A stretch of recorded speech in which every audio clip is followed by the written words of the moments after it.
नमस्कार children, welcome to this video. तो आज हम Macmillan education revise Marathi for English medium schools class 5 का चैप्टर कर्म तैसे फल, इसके क्वेश्चन आंसर्स और बुक एक्सरसाइजेस कंप्लीट करेंगे। लास्ट वीडियो में हमने इस चैप्टर को पढ़ा था, तो चलिए आज इसके क्वेश्चन आंसर्स और बुक एक्सरसाइज देख लेते हैं।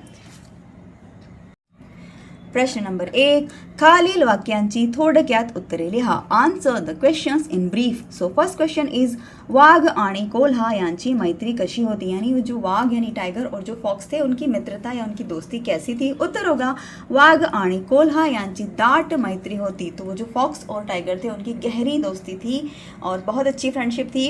ते दोघे एकत्र राहत, एकत्र भक्ष्य शोधत, वो दोनों एक साथ रहते थे और खाना ढूंढने भी एक साथ निकलते थे. असे यांची मैत्री होती. तो उनकी दोस्ती इस तरह की थी. नाउ क्वेश्चन नंबर 2, वाघ कोल्ह्याची सेवा कशी करीत असे. उस टाइगर ने उस फॉक्स की सेवा कैसे की, उसकी टेक केअर कैसे की. उत्तर होगा वाघ कोल्ह्यासाठी भक्ष्य शोधून अजून देत असे. प्रथम त्याला पोटभर खाऊ द्यायचा आणि नंतर तो खायचा. अशा प्रकारे वाघ कोल्ह्याची सेवा करीत असे. तो इसका उत्तर इस तरह से होगा कि वो जो टाइगर था वो जो है फॉक्स के लिए बाहर से खाना ढूंढ कर लाता था, क्योंकि फॉक्स जो है हर्ट थी या ज़ख्मी थी and she was not in that condition कि वो जो है बाहर जाकर अपने लिए शिकार ढूंढ कर ला सके, अपने लिए खाना अरेंज कर सके. तो जो टाइगर था उसके लिए खाना लेकर आता था और सबसे पहले उसे खाना खिलाता था और फिर खुद खाना खाता था. तो इस तरह से उसने उस फॉक्स की सेवा की या उसकी टेक केअर की. नाव क्वेश्चन नंबर 3, धार्मिक माणसाने देवळात जाऊन ध्यानस्थ बसण्याचा विचार का केला.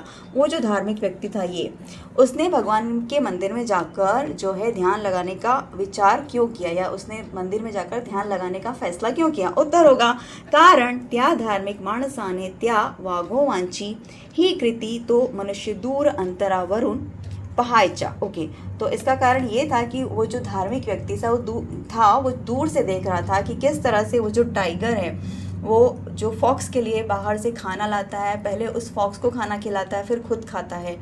तो उसको लगा कि इस फॉक्स के लिए तो ये टाइगर ही भगवान है, तो शायद इस तरह से भगवान मेरे लिए भी खाना पीना अरेंज कर दे. तो वो ये सोचता है कि मैं भी भगवान के मंदिर में जाऊंगा और उनका ध्यान करूंगा. म्हणून मनुष्याने मनात विचार केला, आपण ही देवळात जाऊन ध्यानस्थ बसण्याचा विचार आला. तो उस मनुष्य ने ये विचार किया या ये सोचा कि मैं भी मंदिर जाऊंगा, भगवान का ध्यान करूंगा, तो मेरे लिए भी भगवान जो है खाना पीना अरेंज कर देंगे. मतलब वो ये सोच रहा था कि उस फॉक्स के लिए वो टाइगर ही जो है भगवान के समान था, देवता के समान था. क्यों? क्योंकि वो उसके लिए खाना अरेंज कर रहा था. किसके लिए? फॉक्स के लिए. तो सिमिलरली वो ये सोच रहे थे कि ठीक है, मैं भी भगवान के मंदिर में जाता हूँ, ध्यान लगा कर बैठ जाता हूँ, तो शायद भगवान मेरे लिए खाना पीना अरेंज कर दे. नाउ फोर्थ क्वेश्चन इज, ज्ञानी माणसाने ध्यान साधना करण्याला कोणता संदेश दिला. ओके, तो वो जो वाइज मैन था, ये देखिए, वो जो बुद्धिमान व्यक्ति था उसने उस धार्मिक व्यक्ति को क्या संदेश दिया या क्या मैसेज दिया, क्या सीख दी. ज्ञानी माणसाने ध्यान साधना करण्याला संदेश दिला की केवळ देवाची वाट पाहत बसून काही मिळणार नाही. तो उस बुद्धिमान व्यक्ति ने उस धार्मिक व्यक्ति को जो कि साधना में बैठा था भगवान के मंदिर में, उसको बोला, उसको ये संदेश दिया या उसको ये मैसेज दिया कि देखो, सिर्फ खाली बैठने से और भगवान की राह देखने से कुछ नहीं होता, तर आपले प्रयत्न करणे आणि कष्ट करने आवश्यक है. तो कुछ पाने के लिए हमको कोशिश करना पड़ती है, एफर्ट्स डालने पड़ते हैं, एक्टिव होना पड़ता है, कष्ट करने आवश्यक है, मतलब अपने कंफर्ट जोन से बाहर आकर एक्शन लेने पड़ते हैं, काम करना पड़ता है, मतलब मेहनत करना पड़ती है. तो खाली नहीं बैठे रहना चाहिए, बल्कि हमें काम करते रहना चाहिए, काम करना चाहिए. ये संदेश दिया उस बुद्धिमान व्यक्ति ने उस धार्मिक व्यक्ति को. नाउ प्रश्न नंबर 2, एका वाक्यात उत्तरे लिहा. Answer in one sentence. So first question is, कोल्हा पडल्या जागीच ठाण मांडून का बसला. ओके, तो आपको याद होगा जब हमने चैप्टर में पढ़ा था कि उस फॉक्स को एक जंगली सुअर यानी कि एक वाइल्ड पिग जो है अपने बड़े बड़े दांतों से उसके पिछले 2 लेग्स को ज़ख्मी कर देता है. तो वो वहाँ पर उसी समय जो है उस जगह पर फॉक्स गिर जाती है और वो उठने की कंडीशन में नहीं होती है. तो यहाँ पर प्रश्न में ये पूछा जा रहा है कि फॉक्स जो है उस जगह पर क्यों नहीं उठ पाई, वो वहीं पर क्यों बैठ गई? तो उत्तर होगा रानडुकराने कोल्ह्याचे दोन्ही पाय जखमी केले। रानडुकराने मतलब वो जो जंगली सुअर था, वाइल्ड पिग था, जिसे वाइल्ड बॉर भी कहते हैं, उसने अपने बड़े बड़े दांतों से उस फॉक्स के दोनों पैर घायल कर दिए थे। त्याला नीट चालता येत नव्हतं, इस वजह से वो फॉक्स जो है चल नहीं पा रही थी। म्हणून कोल्हा पडल्या जागीच ठाण मांडून बसला, इसलिए वो जो फॉक्स थी वो उसी जगह पर बैठ गई, वो फिर से उससे खड़े नहीं हो पा रही थी। और ये होगा इस प्रश्न का उत्तर। नाउ सेकंड क्वेश्चन इज तू खाण्यापिण्याची काळजी करू नकोस असे वाघाने कोल्ह्याला का सांगितले? तुम खाने पीने की चिंता मत करो ऐसा उस टाइगर ने उस फॉक्स को क्यों कहा? उत्तर होगा कोल्ह्याचे दोन्ही पाय जखमी झाले होते आणि बरे होण्यासाठी महिनाभराचा कालावधी लागणार होता। ओके, तो इसका उत्तर ये होगा कि वो जो फॉक्स था उसके दोनों पैर जख्मी हो गए थे और उसके दोनों पैर को ठीक होने में कम से कम 1 महीने का समय लगने वाला था। तो फिर क्या होता है, म्हणून वाघाने कोल्ह्याला सांगितला तू खाण्यापिण्याची काळजी करू नकोस। तो इसलिए उस टाइगर ने उस फॉक्स को कहा कि तुम जो है खाने पीने की चिंता मत करो। तो इस प्रश्न का उत्तर ये होगा। देखिए यहाँ पर आप कंफ्यूज मत होइए, लास्ट चैप्टर में भी मैंने एक्सप्लेन किया था कि फॉक्स को मराठी में कहते हैं कोल्हा, तो वो फीमेल फॉक्स भी हो सकता, मेल फॉक्स भी हो सकता, तो आप कुछ भी समझ सकते हैं यहाँ पर, फीमेल फॉक्स भी समझ सकते हैं या मेल फॉक्स भी, कोल्हा का मतलब। नाउ नेक्स्ट क्वेश्चन इज वाघोबा कोल्ह्याचा देव असला पाहिजे असे धार्मिक माणसाला का वाटले? ओके, तो वो जो टाइगर है वो उस फॉक्स का के लिए भगवान के समान है, ऐसा उस धार्मिक व्यक्ति ने क्यों सोचा या उसको ये विचार क्यों आया?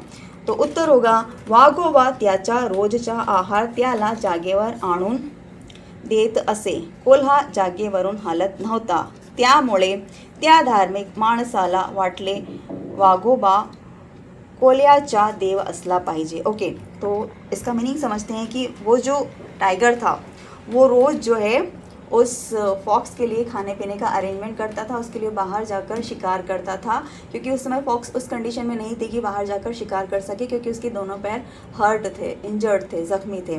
तो उसके लिए खाना पीना कौन अरेंज कर रहा था फॉक्स के लिए? टाइगर। तो उस फॉक्स के लिए तो टाइगर भगवान के समान ही हुआ, देवता के समान ही हुआ, क्योंकि उसके लिए वो खाना अरेंज कर रहा था। तो इसलिए उस धार्मिक व्यक्ति ने सोचा कि इस फॉक्स यानी कोल्हा के लिए वो वाघ यानी टाइगर ही भगवान या देवता के समान है। नाउ क्वेश्चन नंबर 4, आपण काय केल्यास देव आपल्याला खाणे पिणे देईल असे धार्मिक माणसाला वाटले? तो उस धार्मिक व्यक्ति ने ऐसा क्या सोचा कि भगवान कि मुझे ऐसा क्या करना चाहिए कि भगवान मेरे लिए खाने पीने का अरेंजमेंट कर दें? प्रश्न फिर से समझिए कि उस धार्मिक व्यक्ति ने ऐसा क्या सोचा कि भगवान उसके लिए खाने पीने का अरेंजमेंट कर दे? उत्तर होगा आपण देवळात जाऊन ध्यानस्थ बसल्यास देव आपल्याला खाणे पिणे देईल असे धार्मिक माणसाला वाटले। तो आपण देवळात जाऊन ध्यानस्थ बसल्यास, तो उस धार्मिक व्यक्ति ने सोचा कि मैं जो है भगवान के मंदिर में जाऊंगा, उनका ध्यान करूंगा, उनका ध्यान करते हुए बैठ जाऊंगा, देव आपल्याला खाने पीने देईल असे, और इसके बदले में भगवान मुझे खाने पीने को देंगे यानी मेरे खाने का अरेंजमेंट करेंगे, धार्मिक माणसाला वाटले, ऐसा उस धार्मिक व्यक्ति ने सोचा।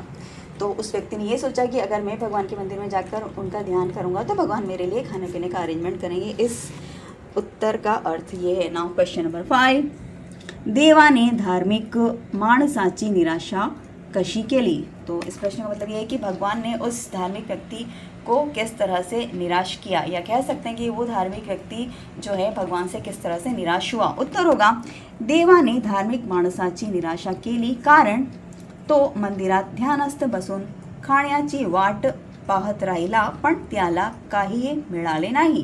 तो वो जो भगवान ने उस धार्मिक व्यक्ति को इस तरह से निराश किया, या कह सकते हैं कि वो धार्मिक व्यक्ति भगवान से इसलिए निराश हुआ क्योंकि वो मंदिर में ध्यान लगाकर बैठा था और ये राह देख रहा था कि भगवान उसके लिए खाने पीने का अरेंजमेंट करेंगे, पण त्याला काहीही मिळाले नाही, लेकिन उस व्यक्ति को कुछ भी नहीं मिला। तो इस वजह से उस व्यक्ति को निराशा हुई भगवान से। नाउ क्वेश्चन नंबर 6, भाकर मिळविण्यासाठी काय केले पाहिजे असे धार्मिक माणसाला ज्ञानी माणसाने सांगितले?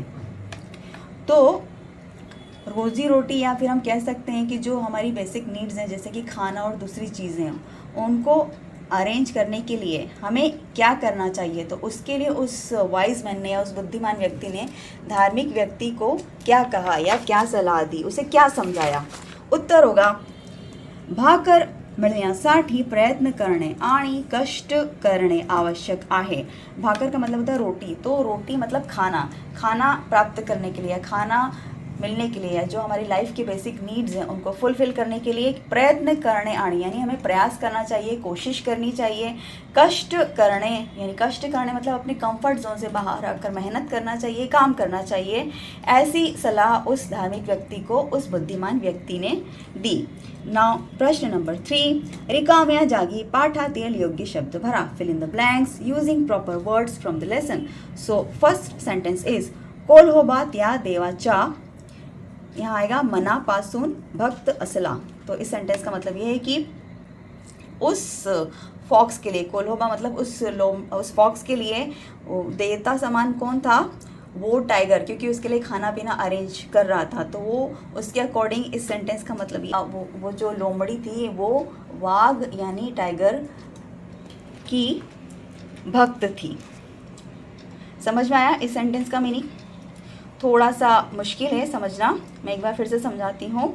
तो उस धार्मिक व्यक्ति के अनुसार वो जो लोमड़ी थी, क्योंकि उस समय वो इस कंडीशन में नहीं थे कि बाहर जाकर अपने लिए खाना पीना अरेंज कर सके, क्योंकि उसके दोनों पैर जख्मी थे, तो उस कंडीशन में उसके लिए वाघ यानी टाइगर खाना अरेंज कर रहा था। तो इस चीज़ को देखते हुए उस धार्मिक व्यक्ति ने सोचा कि ये लोमड़ी जो है सच्चे मन से या पूरी निष्ठा से उस देवता यानी वाघ यानी टाइगर कोच की भक्त होगी, यानी मतलब उसके लिए वो ग्रेटफुल होगी, क्योंकि उसके लिए वो खाना अरेंज कर रहा था, उसकी देखभाल कर रहा था। नाउ ये जो सेकंड सेंटेंस है वो देखते हैं। धार्मिक माणसाने विचार केला आपण ही देवळात जाऊन, यहाँ पर आएगा ध्यानस्थ बसूया। तो उस धार्मिक व्यक्ति ने विचार किया कि मैं भी भगवान के मंदिर में जाऊँगा और वहाँ पर भगवान का ध्यान करूँगा, भगवान का जप करूँगा और बसूया मतलब भगवान का जप करते हुए बैठूंगा। नाउ थर्ड इज 3 दिवसी तुझ्या नामाचा, यहाँ पर आएगा जप केला आणि परतफेड म्हणून तू मला साधे जेवणही दिले नाहीस। तो इसका मीनिंग है कि 3 दिनों तक मैंने तुम्हारा यानी भगवान के नाम का जप किया। जप करना मतलब भगवान को याद करना। उस परतफेड मतलब उसके बावजूद भी भगवान आपने मुझे एक सिंपल सा खाना या साधारण सा खाना भी प्रोवाइड नहीं कराया। इस सेंटेंस का मीनिंग ये है। नाउ फोर्थ इज अरे माणसा तू 3 दिवसापासून, यहाँ पर आएगा काहीही काम न करता त्या साधना करतोस तरी देव वहान भूख भागवत नहीं। तो वो बुद्धिमान व्यक्ति क्या कह रहा है उस धार्मिक व्यक्ति से कि अरे मनुष्य, तुम 3 दिनों से कोई काम नहीं कर रहे हो, बस यहाँ पर ध्यान लगाकर बैठे हो, तो भगवान भी तुम्हारी भूख कैसे मिटाएंगे? जब तक तुम कोई काम नहीं करोगे, कोई एफर्ट नहीं डालोगे, यूं ही बैठे रहोगे, तो भगवान भी तुम्हारी भूख कैसे मिटाएंगे? तो यहाँ पर इस सेंटेंस का मतलब ये है। नाव फिफ्थ इज आता रोजची भाकर मिळविण्यासाठी वाघासारखे, यहाँ पर आएगा क्रियाशील जीवन जगायला सीख। तो बुद्धिमान व्यक्ति उस धार्मिक व्यक्ति को सलाह दे रहा है कि हमें अपने रोज़ की रोजी रोटी कमाने के लिए यानी फूड और हमारी बेसिक नीड्स को पूरा करने के लिए हमें भी उस टाइगर की तरह क्रियाशील यानी कि एक्टिव होना चाहिए, मेहनत करना चाहिए और काम करना चाहिए, और उस टाइगर से हमको ये सीख लेना चाहिए। यहाँ पर इस सेंटेंस का मतलब ये है। नाव प्रश्न नंबर 4, खालील वाक्यांत स्वल्प विराम घालून वाक्य पुन्हा लिहा। Insert commas at proper places and rewrite the sentences. Okay, तो जिन जिन जगहों पर कॉमा यानी कि मराठी में जैसे बोलते हैं स्वल्प विराम लगना है, वहाँ पर आप कॉमास लगाइए, फिर से रीराइट करिए। सो फर्स्ट सेंटेंस इज गुलमोहराची फुले शेंदरी, नारिंगी व किरमिजी अशा विविध रंगांची असतात। तो सेंटेंस का मतलब ये है कि गुलमोहर के फूल, शेंदरी यानी सिंदूरी यानी कि सेफ्रॉन, नारंगी यानी कि ऑरेंज और किरमिजी यानी कि डार्क रेड या गहरे लाल अलग अलग तरह के रंगों के हैं। देखिए कहाँ पर कॉमा लगता है। गुलमोहराची फूले शेंदरी, थोड़ा पॉज देंगे तो यहाँ पर आएगा कॉमा। नारिंगी व किरमिजी अशा विविध रंगाची असतात। तो जिन दो शब्दों के बीच में व या फिर आणी आता है तो वहाँ पर कॉमा नहीं लगता, तो यहाँ पर कॉमा सिर्फ यहाँ लगेगा शेंदरी के बाद। तो इस तरह से सेंटेंस हम लिखेंगे फिर से। गुलमोहराची फुले शेंदरी कॉमा नारिंगी व किरमिजी अशा विविध रंगांची असतात। नाउ सेकंड इज मोती पाणीदार टपोरे गोल व शुभ्र असतात। तो किस तरह से कॉमा लगेगा देखते हैं। मोती पाणीदार यानी कि पानी से भरा हुआ, टपोर यानी कि बड़ा, गोल यानी जो आकार में गोल है, सर्क्युलर शेप है, व शुभ्र अस्ताद, शुभ्र अस्ताद मतलब सफ़ेद रंग का है। तो यहाँ पर किन किन जगहों पर कॉमा लगा है, पानीदार के बाद थोड़ा पॉज लेंगे, यहाँ पर आएगा कॉमा, टपोर, उसके बाद फिर से आएगा कॉमा, गोल व शुभ्र अस्ताद। मैंने अभी कहा था कि जिन दो शब्दों के बीच व आता है वहाँ पर कॉमा नहीं लगता, तो यहाँ पर कॉमा नहीं लगेगा। तो इस तरह से हमने इस सेंटेंस को पूरा किया। तो मोती जो है पानीदार है, बड़ा है, गोल है और सफ़ेद रंग का है। नाउ थर्ड इज हुतात्म्यानी घरदार सोडले, सुखी संसार सोडले, ते तुरुंगात गेले, त्यानी वनवास सोसला।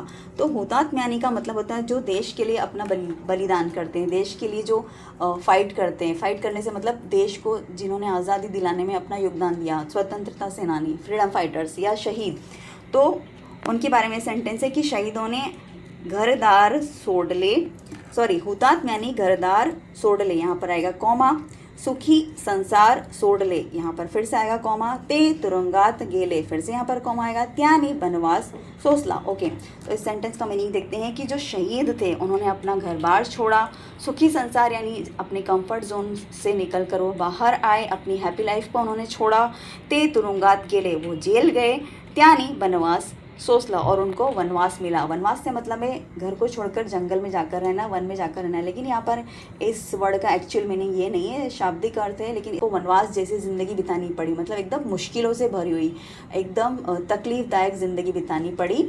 उन्होंने अपना घर बार छोड़ दिया और अपने कंफर्ट जोन को छोड़ दिया, अपनी हैप्पी लाइफ भी छोड़ दी देश के लिए, और उनको बहुत मुश्किलों का सामना करना पड़ा। तो यहाँ पर इसलिए ऐसा लिखा गया वनवास सोसला।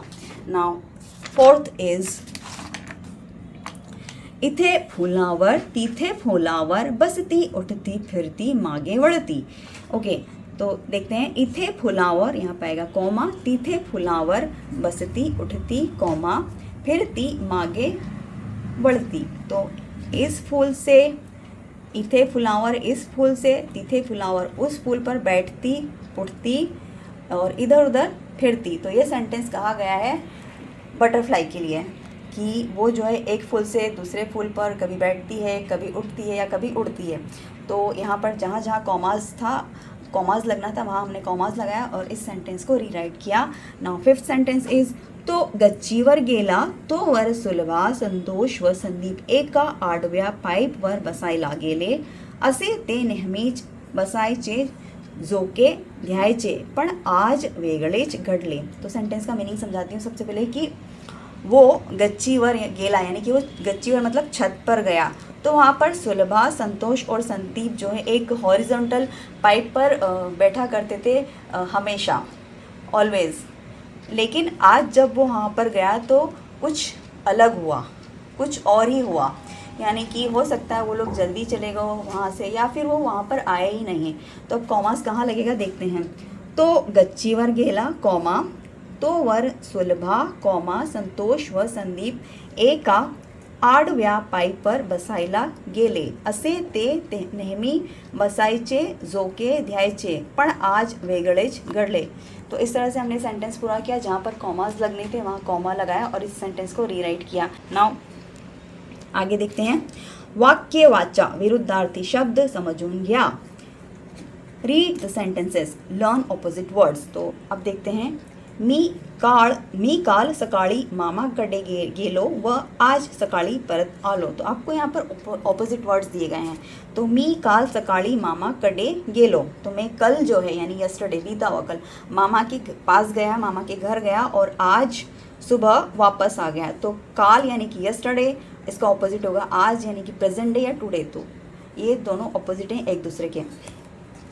सेकंड इज मी वर चढ़लो पण तो खाली उभा राहिला। अंडरलाइन वर्ड्स पर ध्यान दीजिए। मी वर का मतलब होता है ऊपर, तो मैं ऊपर चढ़ा, पण तो खाली उभा राहिला, लेकिन वो नीचे ही खड़ा रहा। खाली का मतलब होता है नीचे, तो वर इसका ऑपोजिट होगा खाली, ऊपर नीचे। नाउ थर्ड इज रात्रीचा अंधार पसरला होता पण विजेच्या दिव्याने खोलीत उजेड होता।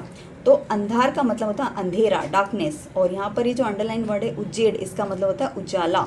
तो अंधेरे का ऑपोजिट होगा उजाला। मीनिंग देखते हैं, रात में अंधकार होता है लेकिन विजेच्या दीवाने, लेकिन बिजली का जो दिया है यानी कि जो बल्ब है उसके जलते ही जो है उजाला हो जाता है, रोशनी हो जाती।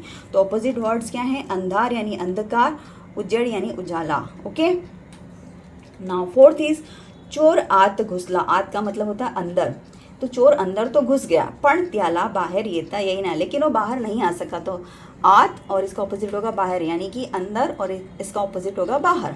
नाउ फिफ्थ इज कासव हड़ू पड़त होते, कासव यानी कि कछुआ, टर्टल, वो कैसा हड़ू मतलब धीरे धीरे चलता है या दौड़ता है, पण ससा भर भर पड़त होता है, लेकिन जो रैबिट होता है, खरगोश होता है, ससा मतलब खरगोश, वो बहुत तेज दौड़ता है। तो यहाँ पर ऑपोजिट वर्ड्स किया हुआ है, हड़ू यानी कि बहुत धीरे, भर भर यानी कि बहुत तेज, हड़ू यानी कि स्लो, भर भर यानी कि फास्ट। तो देखते हैं आप ऑपोजिट वर्ड फिर से। प्रत्येक ओळीतील विरुद्ध अर्थाचे शब्द आहेत, हे शब्द शिका। तो हर एक जो लाइन है उसमें ऑपोजिट वर्ड्स हैं, तो आपको इन ऑपोजिट वर्ड्स को याद करना है। काल जिसका मतलब होता है बीता हुआ कल, यस्टरडे, इसका ऑपोजिट होगा आज यानी कि टुडे। वर यानी कि ऊपर, इसका ऑपोजिट होगा खाली यानी कि नीचे। अंधार यानी कि अंधकार, इसका ऑपोजिट होगा उजेड़ यानी कि उजाला। आत यानी कि अंदर, इसका ऑपोजिट होगा बाहर यानी कि बाहर। हळू मतलब स्लो, धीरे धीरे, इसका ऑपोजिट होगा भर भर यानी कि फास्ट, तेज। अब प्रश्न नंबर 5 खाली दिलेल्या शब्दासमोर त्याच्या विरुद्ध अर्थांचा शब्द शोधून लिहा। Match opposite words for the following and then write. तो इस सर्कल में कुछ ऑपोजिट वर्ड्स हैं, तो जो सही ऑपोजिट वर्ड है उसे इन वर्ड्स के सामने लिखना है। तो सबसे पहले देखते हैं सकाळ, जिसका मीनिंग होता है मॉर्निंग, इसका ऑपोजिट होगा सायंकाल, तो हम यहाँ पर लिखेंगे सायंकाल यानी कि इवनिंग। मावळणे, इसका ऑपोजिट होगा उगवणे। तो देखिए मावळणे का हम एग्जाम्पल समझते हैं। मावळणे का मतलब होता है अस्त होना, जैसे कि सनसेट होना, तो इसका ऑपोजिट हो गया उगवणे यानी कि राइज होना, जैसे कि सनराइज। तो ये दोनों एक दूसरे के ऑपोजिट हो गए। अब है आधार, जिसका ऑपोजिट होता है निराधार। आधार मतलब जो किसी फैक्ट पर आधारित होता है, जो सच होता है, जिसका कोई प्रमाण होता है, यानी कि फाउंडेशन जिसे कह सकते हैं। और निराधार का मतलब होता है जो बिना किसी तथ्य या फैक्ट के होता है, या झूठ भी हो सकता है, तो उसे बोलते हैं निराधार। तो आधार, इसका ऑपोजिट हुआ निराधार। नौकर यानी कि सर्वेंट, और मालक यानी कि जो उसका ऑनर होता है। सुकाल यानी कि अच्छा समय, इसका ऑपोजिट होगा दुष्काल। तो ये सारे शब्द हम यहाँ से ढूंढकर यहाँ पर लिख रहे हैं। दुष्काल मतलब बुरा समय, सुकाल मतलब अच्छा समय। सुगंध यानी कि प्लेजेंट स्मेल, और दुर्गंध यानी कि विच इज़ नॉट प्लेजेंट, जिसे हम इंग्लिश में ऑर्डर कहते हैं। नाउ यश यानी कि ग्लोरी, यानी कि ख्याति, प्रसिद्धि, यानी बड़ा नाम होना, यानी रिस्पेक्ट होना। अपयश, इसका ऑपोजिट होगा, तो अपयश का मतलब है कि डिसरिस्पेक्ट, या फिर कह सकते हैं बदनामी होना। ओके, नाउ 8th इज शुरुआत यानी कि बिगिनिंग, शुरुआत जिसे हिंदी में कहेंगे, इसका ऑपोजिट होगा शेवट यानी कि अंत, समाप्त होना। ओके, तो शुरुआत, इसका ऑपोजिट होगा शेवट, तो शुरुआत होना और अंत होना। ठीक है, नाउ नेक्स्ट इज जोड़ या जुड़वा, मैच द पेयर्स। ओके, तो यहाँ पर ये कुछ सेंटेंसेस हैं, तो जो सही मैच होगा उसे हमें इन सेंटेंसेस के सामने लिखना है। चलिए देखते हैं। पहला, धंद्यात कधी कधी यश मिळते, तो यहाँ पर सही मैच होगा तर कधी अपयशी येते। तो धंध्यात मतलब बिजनेस में कभी कभी हमको बहुत सक्सेस मिलती है, पॉपुलैरिटी मिलती है, ग्लोरी होती है, अच्छा नाम होता है, लेकिन कभी कभी क्या होता है तर कभी अपयशी होते, लेकिन कभी कभी क्या होता है कि बिजनेस में इतना अच्छा फ़ायदा नहीं होता है, तो इतनी सक्सेस नहीं मिलती, तो उसे हम कहेंगे अपयश। नाउ सेकेंड इज राजा दयाळु होता पण, इसका सही मैच होगा सरदार निष्ठुर होता। तो राजा यानी कि किंग, दयाळु मतलब काइंड है, बट सरदार कैसा है, निष्ठुर यानी कि क्रूअल हो। तो इस तरह से हमने ये सही मैच करके सेंटेंस को लिखा। थर्ड इज जीवनात कधी सुख, इसका सही मैच होगा तर कधी दुख ही मिलते। तो जीवन में कभी सुख मिलते हैं तो कभी दुख भी मिलते हैं। ओके, नाउ फोर्थ इज गावयाच्या अलीकडे समुद्र आहे, और इसका सही मैच होगा तर पलीकडे डोंगर आहे, तो यानी कि गांव के इस पार समुद्र है और उस पार डोंगर यानी कि पहाड़ हैं। ओके, तो इस सेंटेंस का मतलब ये हुआ। तो इस तरह से हमने इन सारे सेंटेंसेस का सही मैच करके उन्हें फिर से लिख दिया और उन्हें पूरा किया। नाउ क इज विरुद्ध अर्थाचे शब्द भरून वाक्य पूर्ण करा, fill in the blanks with opposite words. So first is साधूने, यहाँ पर अंडरलाइन वर्ड है आशीर्वाद, तो आपको इसका ऑपोजिट लिखना है। साधूने आशीर्वाद देण्याऐवजी त्याला दिला, तो आशीर्वाद का ऑपोजिट होगा श्राप। आशीर्वाद मतलब ब्लेसिंग देना, श्राप मतलब कर्स। तो साधु ने आशीर्वाद देने के बजाय उसको श्राप दिया या कर्स दिया।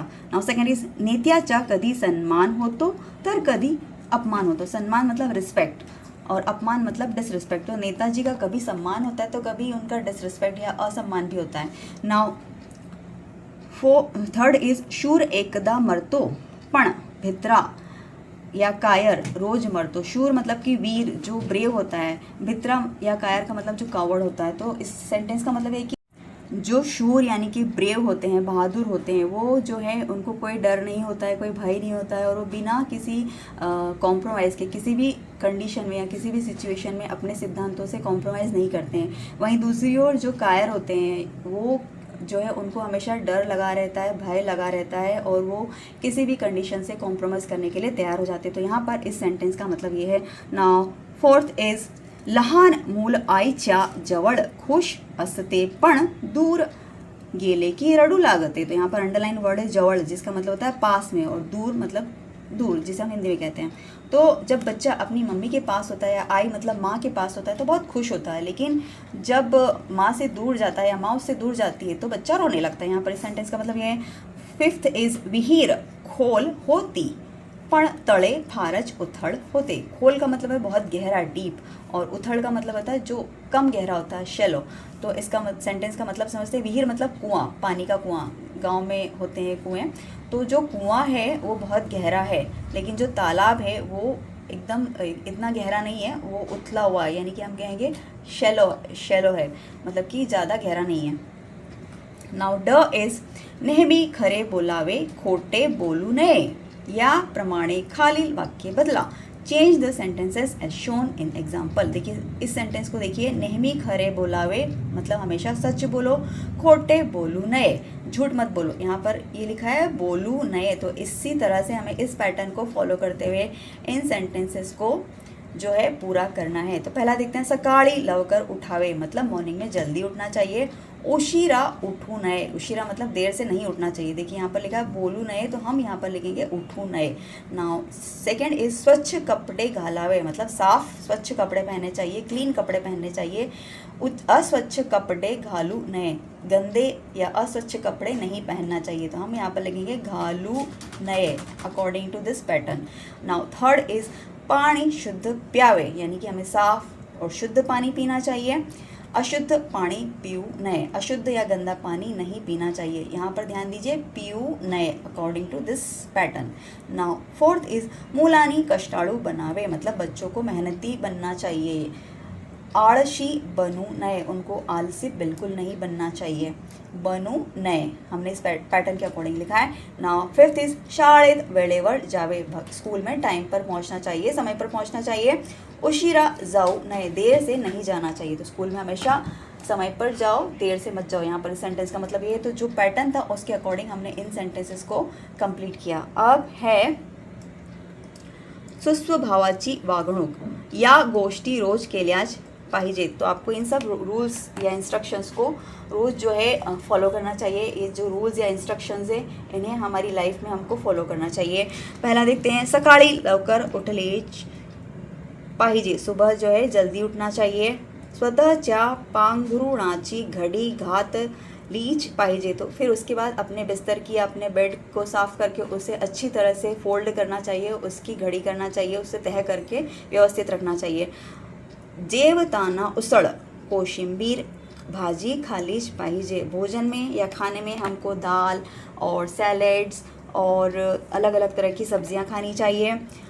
शिक्षकांशी नम्रतेने वागलेच पाहिजे, शिक्षकों से यानी हमारे टीचर से हमको रिस्पेक्टफुली बात करना चाहिए, उनका सम्मान करना चाहिए, नम्रता के साथ उनसे बात करनी चाहिए, यानी पोलाइटली उनसे बात करनी चाहिए। मैदानी खेळ खेळलेच पाहिजे, और प्लेग्राउंड में खेलने के लिए जाना चाहिए।